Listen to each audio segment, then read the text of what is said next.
In the subtitle of your book, you had said surviving and thriving in our woke dystopia. Some people may have a different outlook on whenever that term is used. What do you mean by woke? It's a great question, and it's important to define things. I try to do that on my show so that, people that hear one word, you're right. A certain set of people hear the word woke, they go, yes, I am woke. And a certain people go, you hear the word woke and you go, boy, the wokes are the crazy people. So it is important to determine. I would say that the woke, from the way that I use the term, the way that I would say most people who are trying to understand this sort of new collectivist, oddly racial, gender obsessed movement are talking about it are the people that think that your immutable characteristics are the most important thing about you. So, for example, William, you and I have been talking for 4 minutes or so.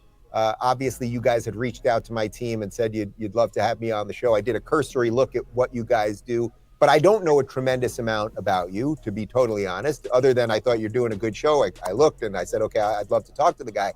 But the idea that I would ever look at you and go, okay, here is a black man, he must think this, that, or the other thing, that your identity, or if I was to look at a Latino woman or a lesbian or whatever it might be, that you could look at someone's immutable characteristics and that collectivist vision of who that person is the totality of who they are. And then, of course, what that does is put people in this sort of racial or gender-based hierarchy so that, if you're a black, disabled lesbian, you're very high up on this thing. If you're a straight white man, of course, you're at the bottom of this thing, and so on and so forth.